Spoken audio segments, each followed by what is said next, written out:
ओम शांति। आज हम next topic पे बात करेंगे। कल हमने होली के अवसर पे जो मूल्य देखा था उस पे हमने बात किया था। आज हम आगे वाली मूल्य पे बात करेंगे। तो हमारा संकल्प था कि आप इस चैनल से जितने भी हमने मूल्य अपलोड की हैं वह ज़्यादा से ज़्यादा भाई बहनों तक शेयर करें, ताकि सभी आत्माओं को बाबा के जो ये अव्यक्त विशेष बाबा द्वारा उच्चारित महावाक्य हैं, जो बाबा के द्वारा जो हमें जो रत्न दिए हैं, है ना, वो सभी आत्माओं तक पहुँचे और सभी आत्माएं इन सब बाबा की वाणियों को रीड करें, सुने, ताकि उनको भी ये सौभाग्य मिले। ठीक है। तो आज हम 13 मार्च 1969 की मूल्य को रीड करेंगे, जिसमें बाबा ने बोला कि प्रेम और शक्ति के गुणों की समानता क्या है ना। तो यहाँ पे बाबा हमें प्रेम और गुणों की शक्ति का प्रेम और शक्ति के गुणों की समानता के बारे में हमें समझा रहे हैं कि आत्म अभिमानी हो, याद की यात्रा में बैठे हो। यहाँ पे बाबा बोल रहे हैं, वाणी स्टार्ट हो रही है यहाँ पे। तो बाबा ने सबसे पहले यही पॉइंट्स बोली कि आप आत्म अभिमानी बनकर याद की यात्रा में बैठे हो। याद की यात्रा में भी तो मुख्य किस गुण में स्थित हो। याद की यात्रा में होते हुए भी मुख्य किस गुण स्वरूप हो। इस समय आपका मुख्य गुण कौन सा है। सभी ने अपना अपना विचार सुनाया। इस समय तो सभी विशेष प्रेम स्वरूप की स्थिति में स्थित हैं, लेकिन प्रेम के साथ साथ वर्तमान समय की परिस्थितियों के प्रमाण जितना भी प्रेम स्वरूप उतना ही शक्ति स्वरूप भी होना चाहिए। देवियों के चित्र देखे हैं ना। यहाँ पे बाबा बोल रहे हैं कि देवियों के चित्र भी देखे हैं ना।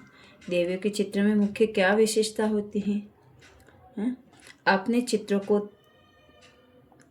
कब ध्यान से देखा ही नहीं। जब देवियों के चित्र बनाते हैं तो काली के सिवाय बाकी जो भी देवियां हैं उनके नयन हमेशा गीले दिखाते हैं, प्रेम में जैसे डूबे हुए नयन दिखाते हैं। साथ साथ जो उनका चेहरा आदि बनाते हैं ना, तो उनकी सूरत से ही शक्ति के संस्कार देखने में आते हैं। लेकिन नयनों में प्रेम, दया, शीतलता देखने में आती हैं। मातापन के प्रेम के संस्कार इन नयनों से दिखाई पड़ते हैं। उनके ठहरने बैठने का ढंग व सवारी, अस्त्र शस्त्र दिखाते हैं। वह शक्ति रूप प्रकट करता है। तो ऐसे ही आप शक्तियों में से भी दोनों गुण समान होने चाहिए। जितना शक्ति स्वरूप उतना ही प्रेम स्वरूप। अभी तक दोनों नहीं हैं। कभी प्रेम की लहर तो कभी शक्ति स्वरूप में स्थित रहते हो। दोनों ही साथ और समान रहे, यह है शक्तिपन की अंतिम संपूर्णता की निशानी। अभी बाप दादा को अपने बच्चों के मस्तक में क्या देखने में आता है? अपने मस्तक में देखने में आता है क्या? प्रारब्ध देखते हो व वर्तमान सौभाग्य का सितारा चमकता हुआ देखते हो व और कुछ? हरेक ने अपना अपना विचार सुनाया। तीनों ही संबंध से बातें देखने में आती हैं।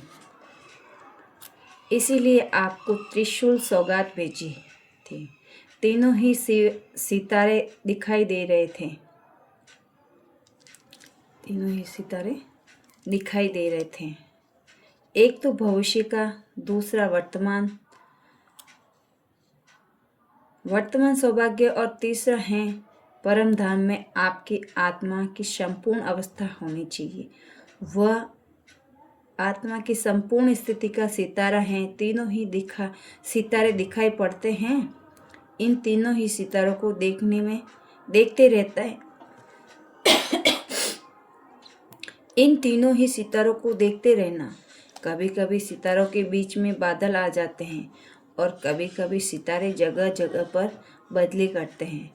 कभी टूट भी जाते हैं। यहाँ भी ऐसे ही जगह भी बदली करते हैं और कभी देखो तो ऊपर और कभी देखो तो बीच में, कभी देखो तो उससे भी नीचे।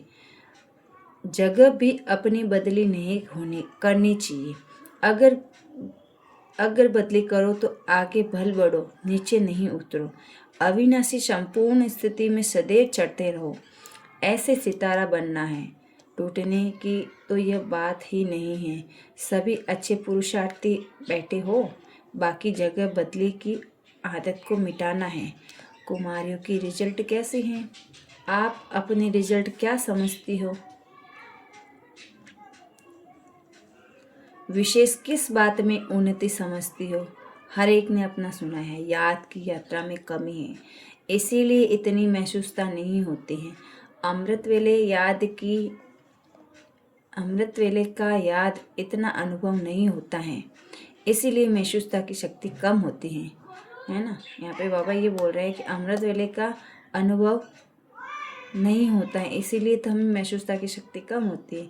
इसीलिए जैसे साकार में यहाँ बाहर खुली हवा में सैर भी कराते हैं, तो लक्ष्य भी देते हैं, योग का अनुभव भी कराते हैं। इसी रीति जो कुमारियों ने नियमित टीचर्स हैं, वह उनको आधा घंटा एकांत में सैर करावे। जैसे शुरू में अलग अलग जाकर बैठते थे सागर के किनारे, कोई कहाँ जाकर बैठते थे। ऐसी प्रैक्टिस कराओ। चते तो यहाँ बहुत बड़ी हैं। फिर शाम के समय में 8 से 8:30 के बीच तक यह समय विशेष अच्छा होता है। जैसे अमृत वेले का सतोगुणी टाइम होता है, वैसे ही शाम का टाइम भी सतोगुणी होता है। सैर पर भी इसी टाइम निकलते हैं। उसी समय संगठन में योग कराओ। बीच बीच में अव्यक्त रूप से बोलते रहे। कोई का बुद्धियोग यहाँ वहाँ होगा तो अटेंशन खींचेगा। योग की सब्जेक्ट में बहुत कमी है। भाषण करना, प्रदर्शनी में समझाना, यह तो आजकल स्कूलों की कुमारियों को भी 1 सप्ताह ट्रेनिंग दे दो तो बहुत अच्छा समझा लेगी। लेकिन यहाँ तो जीवन की अत्यंत सुख का अनुभव करना है ना। तो उस समय ऐसे समझो कि जैसे बाप दादा के नियंत्रण पर जा रहे हैं। नहीं, यहाँ पे बाबा बोले उस समय ऐसे समझो कि बाप दादा के निमंत्रण पर जा रहे हैं। जैसे बाप दादा सैर कराने आते हैं, वैसे बुद्धियोग का बल से तुम सैर कर सकती हो। जब याद की यात्रा का अनुभव करेंगे तो अव्यक्त स्थिति का प्रभाव आपके नयनों से चलन से प्रत्यक्ष देखने में आएगा। फिर उन्हों से माला बनवाएंगे, जैसे शुरू में आप खुद माला बनाती थी ना। इस ग्रुप को उमंग उत्साह अच्छा है। बाकी एक बात खास ध्यान रखनी है कि 1-2 के संस्कार को जानकर 1-2 के स्नेह में 1-2 से बिल्कुल मिलजुल कर रहना है। जैसे कोई में से विशेष स्नेह होता है तो उनसे कितना मिक्स हो जाते हैं,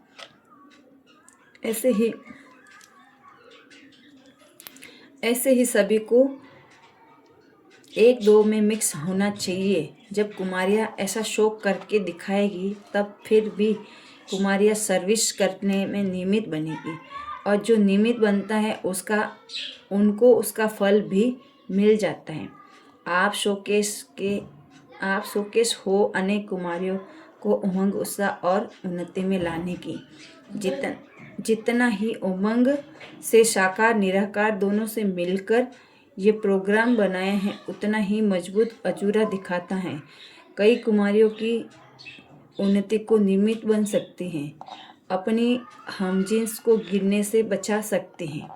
कुमारियों के साथ बाप दादा का काफ़ी स्नेह है, क्योंकि परम पवित्र हैं और कुमारियाँ भी पवित्र हैं, तो यह पवित्रता को खींचती हैं। और वर्तमान समय में मुख्य विशेषता यही होनी चाहिए कि हर एक महारथी का फर्ज है कि अपना गुण औरों में भरना। जैसे ज्ञान का दान देना होता है, वैसे ही गुणों का भी दान करना चाहिए। ज्ञान रत्नों का दान करते हो, इसीलिए तो महारथी कहलाए जाते हो ना। वैसे ही गुणों का दान भी बहुत बड़ा दान है। ज्ञान दान देना तो सहज है, गुणों का दान देना भी जरा मेहनत है। गुणों का दान करने में सभी महारथी में नंबर 1 कौन सा है? जनक। यह गुण उसमें विशेष है।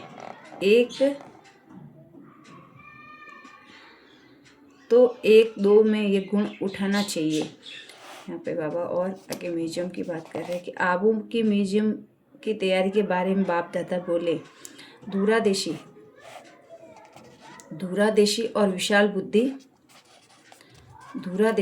विशाल बुद्धि वन म्यूजियम तैयार करना है। पहले ही भविष्य को सोच समय को सफल करने का गुण धारण करना है और टाइम पर तैयार भी करना है। जल्दी भी हो और संपूर्ण भी हो तो कमाल है। अगर कोई भी कमी रहे तो उसकी तरफ सभी की नज़र जाएगी। ऐसी कमी न हो, सभी के मुख से कमाल है, ऐसा निकलना चाहिए। सारा देवी परिवार आपका चेहरा म्यूजियम के दर्पण में देखेंगे। अच्छा, ओम शांति। आज हमारी मुरली यहाँ पे समाप्त हो गई है। आगे हम नेक्स्ट मुरली पे बात करेंगे। तो आज के लिए इतना ही। ओम शांति।